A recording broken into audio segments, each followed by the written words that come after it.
जय श्री कृष्णा। अध्याय 18 श्लोक 61 से आगे का वर्णन। अनुवाद। हे अर्जुन, परमेश्वर प्रत्येक जीव के हृदय में स्थित है और भौतिक शक्ति से निर्मित यंत्र में सवार की भांति बैठे समस्त जीवों को अपनी माया से घुमा भरमा रहे हैं। तात्पर्य: अर्जुन परम ज्ञाता न था और लड़ने या न लड़ने का उसका निर्णय उसके शुद्ध विवेक तक सीमित था। भगवान कृष्ण ने उपदेश दिया कि जीवात्मा व्यक्ति ही सर्वे सर्वा नहीं है। भगवान यह स्वयं कृष्ण अंतर्यामी परमात्मा रूप में हृदय में स्थित होकर जीव को निर्देश देते हैं। शरीर परिवर्तन होते ही जीव अपने विगत कर्मों को भूल जाता है, लेकिन परमात्मा जो भूत, वर्तमान तथा भविष्य का ज्ञाता है, उसके समस्त कार्यों का साक्षी रहता है। अतएव जीवों के सभी कार्यों का संचालन इसी परमात्मा द्वारा होता है। जीव जितना योग्य होता है उतना ही पाता है और उस भौतिक शरीर द्वारा वहन किया जाता है जो परमात्मा के निर्देश में भौतिक शक्ति द्वारा उत्पन्न किया जाता है। जो ही जीव को किसी विशेष प्रकार के शरीर में स्थापित कर दिया जाता है, वह शारीरिक अवस्था के अंतर्गत कार्य करना प्रारंभ कर देता है। अत्यधिक तेज मोटर कार में बैठा व्यक्ति कम तेज कार में बैठे व्यक्ति से अधिक तेज जाता है, भले ही जीव अर्थात चालक एक ही क्यों न हो। इसी प्रकार परमात्मा के आदेश से भौतिक प्रकृति एक विशेष प्रकार के जीव के लिए एक विशेष शरीर का निर्माण करती है, जिससे वह अपनी पूर्व इच्छाओं के अनुसार कर्म कर सके। जीव स्वतंत्र नहीं होता। मनुष्य को यह नहीं सोचना चाहिए कि वह भगवान से स्वतंत्र है। व्यक्ति तो सदैव भगवान के नियंत्रण में रहता है। अतएव उसका कर्तव्य है कि वह शरणागत हो और अगले श्लोक का यही आदेश है। श्लोक 62। अनुवाद। हे भारत, सब प्रकार से उसी की शरण में जाओ। उसकी कृपा से तुम परम शांति को तथा परम नित्य धाम को प्राप्त करोगे। तात्पर्य: अतएव जीव को चाहिए कि प्रत्येक हृदय में स्थित भगवान की शरण ले। इससे इस संसार के समस्त प्रकार के दुखों से छुटकारा मिल जाएगा। ऐसी शरण पाने से मनुष्य न केवल इस जीवन के सारे कष्टों से छुटकारा पा सकेगा, अपितु अंत में वह परमेश्वर के पास पहुंच जाएगा। वैदिक साहित्य में दिव्य जगत तद्धिषणो परम पदम के स्वरूप में वर्णित है। क्योंकि सारी सृष्टि ईश्वर का राज्य है, अतएव इसकी प्रत्येक भौतिक वस्तु वास्तव में आध्यात्मिक है, लेकिन परम पदम विशेषतया नित्य धाम को बताता है, जो आध्यात्मिक आकाश या वैकुंठ कहलाता है। भगवद गीता के 15वें अध्याय में कहा गया है, सर्वस्य चाह हृदय सन्निविष्ट। भगवान प्रत्येक जीव के हृदय में स्थित है। अतएव इस कथन की मनुष्य अंतः स्थित परमात्मा की शरण ले का अर्थ है कि वह भगवान कृष्ण की शरण ले। कृष्ण को पहले ही अर्जुन ने परम स्वीकार कर लिया है। 10वें अध्याय में उन्हें परम ब्रह्मा परम धाम के रूप में स्वीकार किया जा चुका है। अर्जुन ने कृष्ण को भगवान तथा समस्त जीवों के परम धाम के रूप में स्वीकार कर रखा है। इसलिए नहीं कि यह उसका निजी अनुभव है, वरन इसलिए भी कि नारद, असित, देवल, व्यास जैसे महापुरुष इसके प्रमाण हैं। श्लोक 63। अनुवाद।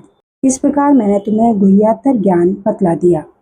इस पर पूरी तरह से मनन करो और तब जो चाहो सो करो। तात्पर्य: भगवान ने पहले ही अर्जुन को ब्रह्मभूत ज्ञान बतला दिया है। जो इस ब्रह्मभूत अवस्था में होता है वह प्रसन्न रहता है, न तो वह शोक करता है न किसी वस्तु की कामना करता है। ऐसा गुह्य ज्ञान के कारण होता है।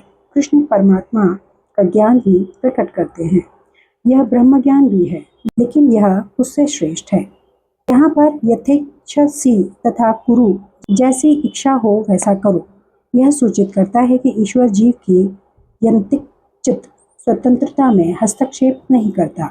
भगवद गीता में भगवान ने सभी प्रकार से यह बतलाया है कि कोई अपनी जीवन दशा को किस प्रकार अच्छी बना सकता है। अर्जुन को उनका सर्वश्रेष्ठ उपदेश यह है कि हृदय में आसीन परमात्मा की शरणागत हुआ जाए। सही विवेक से मनुष्य को परमात्मा के आदेशानुसार कर्म करने के लिए तैयार होना चाहिए। इससे मनुष्य निरंतर कृष्ण भावनामृत में स्थित हो सकेगा, जो मानव जीवन की सर्वोच्च सिद्धि है।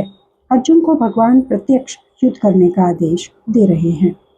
भगवत शरणागत होना जीवों के सर्वाधिक हित में है। परमेश्वर का कोई हित नहीं है। शरणागत होने के पूर्व जहाँ तक बुद्धि काम करे, मनुष्य को इस विषय पर मनन करने की छूट मिली है और भगवान के आदेश को स्वीकार करने की यही सर्वोत्तम विधि है। ऐसा आदेश कृष्ण के प्रमाणिक प्रतिनिधि स्वरूप गुरु के माध्यम से भी प्राप्त होता है। श्लोक 64। अनुवाद। क्योंकि तुम मेरे अत्यंत प्रिय हो, अतएव मैं तुम्हें अपना परम आदेश, जो सर्वाधिक गुह्य ज्ञान है, बता रहा हूँ। इसे अपने हित के लिए सुनो। तात्पर्य: अर्जुन को गुह्य ज्ञान, ब्रह्म ज्ञान तथा गुह्यतर ज्ञान, परमात्मा ज्ञान प्रदान करने के बाद भगवान अब उसे गुह्यात्म ज्ञान प्रदान करने जा रहे हैं। यह है भगवान के शरणागत होने का ज्ञान। 9वें अध्याय के अंत में उन्होंने कहा था, मन मनाह सदैव मेरा चिंतन करो। उसी आदेश को यहाँ पर भगवत गीता के सार के रूप में जोर देने के लिए दोहराया जा रहा है। यह सार सामान्य जन की समझ में नहीं आता, लेकिन जो कृष्ण को सचमुच अत्यंत प्रिय है, कृष्ण का शुद्ध भक्त है, वह समझ लेता है। सारे वैदिक साहित्य में यह सर्वाधिक महत्वपूर्ण आदेश है।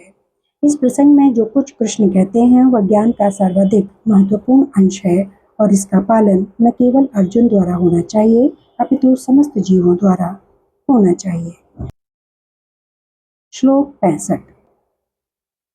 अनुवाद। सदैव मेरा चिंतन करो, मेरे भक्त बनो, मेरी पूजा करो और मुझे नमस्कार करो। इस प्रकार से निश्चित रूप से तुम मेरे पास आओगे। मैं तुम्हें वचन देता हूँ, क्योंकि तुम मेरे परम प्रिय मित्र हो। तात्पर्य: ज्ञान का गुह्यतम अंश है कि मनुष्य कृष्ण का शुद्ध भक्त बने, सदैव उन्हीं का चिंतन करे और उन्हीं के लिए कर्म करे। व्यावसायिक ध्यानी बनना ठीक नहीं। जीवन को इस प्रकार ढालना चाहिए कि कृष्ण का चिंतन करने का सदा अवसर प्राप्त हो। मनुष्य इस प्रकार कर्म करे कि उसके सारे नित्य कर्म कृष्ण के लिए हों। वह अपने जीवन को इस प्रकार व्यवस्थित करे कि 24 घंटे कृष्ण का ही चिंतन करता रहे। और भगवान की यह प्रतिज्ञा है कि जो इस प्रकार कृष्ण भावना में होगा वह निश्चित रूप से कृष्ण धाम को जाएगा, जहाँ वह साक्षात कृष्ण के सानिध्य में रहेगा।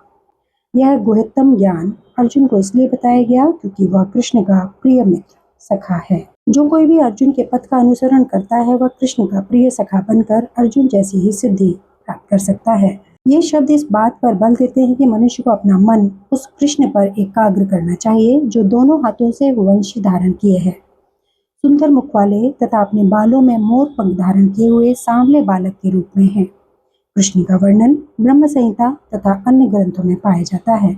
मनुष्य को परम ईश्वर के आदि रूप कृष्ण पर अपने मन को एकाग्र करना चाहिए। उसे अपने मन को भगवान के अन्य रूपों की ओर नहीं मोड़ना चाहिए। भगवान के नाना रूप हैं, यथा विष्णु, नारायण, राम, वराह आदि। किंतु भक्त को चाहिए कि अपने मन को उस एक रूप पर केंद्रित करे जो अर्जुन के समक्ष था। कृष्ण के रूप पर मन की यह एकाग्रता ज्ञान का गुह्यतम अंश है, जिसका प्रकटीकरण अर्जुन के लिए किया गया, क्योंकि वह कृष्ण का अत्यंत प्रिय सखा है। श्लोक 67 से आगे का वर्णन अगले वीडियो में। धन्यवाद। जय श्री कृष्ण।